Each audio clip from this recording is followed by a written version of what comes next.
Good afternoon, everybody. Pigskin Pete here. Happy Friday to everybody. Today, I'm going to dig way into the weeds.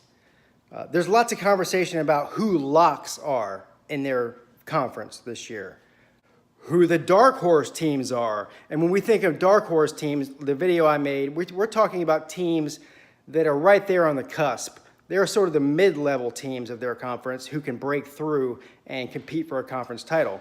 I don't want to talk about that today. I want to talk about the bottom dwellers of each conference who has a chance to break through and be one of those teams that you see every year in college football who makes a little bit of noise. I'm not saying they're going to win their conference or compete for a college football playoff spot or anything like that. What I'm saying is I'm going to pick one team from each conference, a bottom dweller, who's going to exceed expectations and make some noise this year and beat some people that they probably shouldn't beat. This is, anybody who makes this list is just taking a chance, because when you talk about bottom-dwelling teams, you're talking about teams who historically and recently aren't doing anything, aren't making any noise. So it's sort of a leap of faith, and I'm just going to give you my opinion. All right, so let's get right into it. Let's start with the Big 10. So the Big 10, I'm just going to go ahead and say it. Because the East is too loaded and the West is Wisconsin and everybody else. So out of the Big 10, I'm going to pick Nebraska. I know Scott Frost is in his first year there, and they have been terrible for quite a long time now. But I think that Scott Frost is really a great coach. I don't have any pause at all to think that Nebraska is definitely going to be competing with Wisconsin in that division here in a few years. But I think that Nebraska's been winning an average of, 4 or 5 games a year, maybe 6, I don't know, for maybe the past 10 years, and have just been so bad. And that's really a great tradition of a program. I think that Scott Frost, being a hometown guy and being a great football coach, is going to come in there, rejuvenate that place, and they are going to beat some people they shouldn't beat, maybe even Wisconsin. I'm not saying that his first year there they're going to do anything crazy. But I think that they are a team to be looking out for as far as a bottom dweller who may make some noise this year. So Nebraska from the Big 10. Next on the list, the Pac-12. This was a really hard one for me to try to think of because most of them are bottom dwellers, to be honest with you. I mean, you have Southern Cal, Washington, and Stanford, maybe UCLA, who are legitimate contenders to possibly win that conference. And then the rest of the conference is just really not that good. So I'm going to say, and I know this is, you could pick one and probably be right, okay? This is just my bold prediction here. Another first-year coach. I'm going to say Arizona State. Now, Arizona State has been pretty bad lately. They hired Herm Edwards, another old guy. You know how I feel about old guys coaching football. But Herm Edwards, as far as football knowledge in that conference, is probably the most knowledgeable out of all of them. Yes, he's old. Yes, he coached in the NFL for a very long time.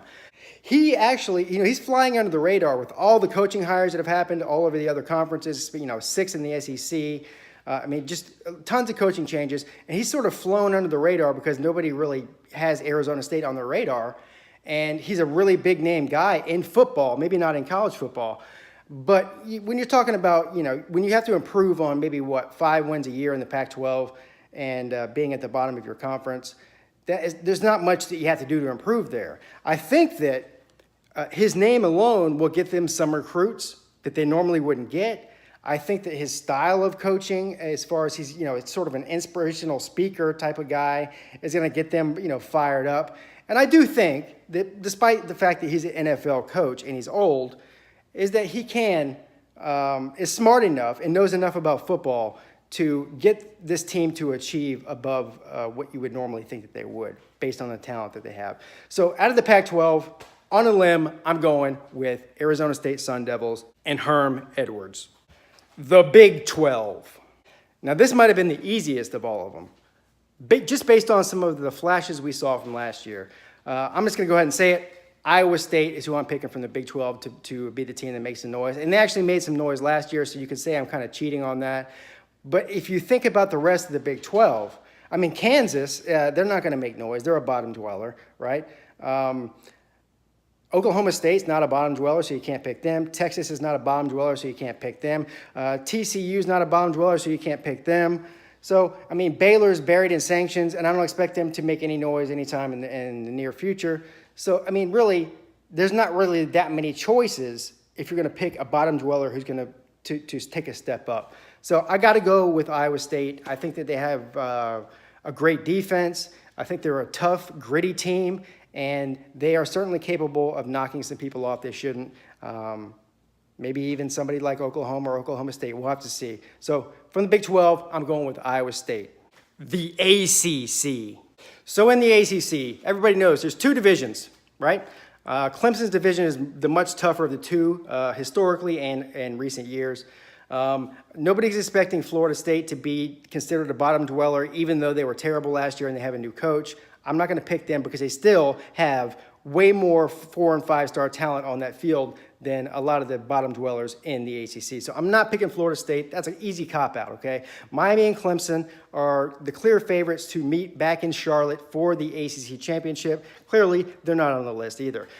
Virginia Tech, not considered a bottom dweller. They are a mid-level to mid-upper level ACC program in that conference. Let's see here. Georgia Tech, bottom dweller. I'm not picking them because they run the triple option, period. I'm not picking them for anything ever as far as them elevating themselves until they get rid of Paul Johnson. Let's see here. Louisville, mid-level ACC team, not a bottom dweller. So even without Lamar Jackson, yeah, they may be bottom dwellers now, but I expect them to go down, not up. So let's see here. What are we left with? North Carolina and Duke, very interesting prospects, and I had to battle back and forth between these two. And what I'm actually going to pick, the better of the two programs as far as talent goes is North Carolina. Now, having said that, Duke is one of the bottom three, teams in the ACC in that conference. So I'm going to pick Duke.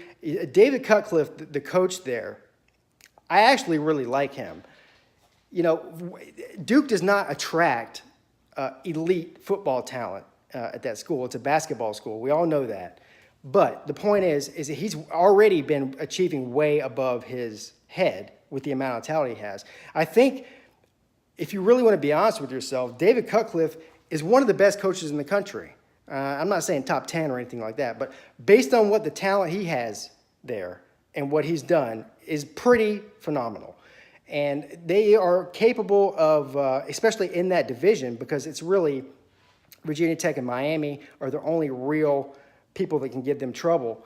And I think that they're capable of beating one of them on a fluke game. So I'm going to say David Cutcliffe from Duke is going to give Miami a run for their money this year. Big-time bold prediction, but that's my prediction. David Cutcliffe at Duke. The SEC. This might have been one of the easiest ones for me to pick, okay? I wouldn't call Florida a bottom dweller because they had one bad season. I mean, prior to this past season, didn't they win 2 or 3 SEC East titles in a row? Not a bottom dweller. Tennessee is a bottom dweller, but I don't think that they're going to make any noise this year. I think that if they do make some noise in that division or conference, it's not going to be for at least 2 or 3 more years, my opinion. So this was easy for me. I did think about putting Arkansas on that list. They had been a bottom dweller for a while now, and they hired Chad Morris, formerly of Clemson, but you know, they still need a few years for him to get his type of players in there. The type of players that Brett Bielema had compared to what he's going to recruit in there are completely different, and he's going to need a couple years, 2 or 3 or 4, to get that program to where they can start competing. So I don't expect Arkansas to make a huge jump this year. Missouri. The reason I pick Missouri, that's my pick. I think it's a pretty easy pick. To be honest, as far as a bottom dweller team that can elevate themselves and beat some teams they shouldn't beat and give some teams a run for their money. I don't think they're going to win the East. I don't think they're going to win the SEC. But they have the best quarterback in the conference, one of the best quarterbacks in the country. I think that what you're going to see when Drew Lock does come out, he's going to be maybe the first overall quarterback taken in that draft, if not the first, one of the top guys. And Missouri, you know, they have defensive problems, but they're sort of like, they remind me of a Big 12 team a little bit. They can put up a lot of points and light the stat sheet up. But when it comes to playing hard-nosed football in big games against big-time programs, they never seem to get it done. But they do have the talent, and having Drew Lock helps them be able to have an upset or two and maybe get themselves up there and get second place in the East ahead of South Carolina. That would be hilarious. So Missouri from the SEC is my bottom dweller dark horse team this year. Have a great day. Pigskin Pete checking out.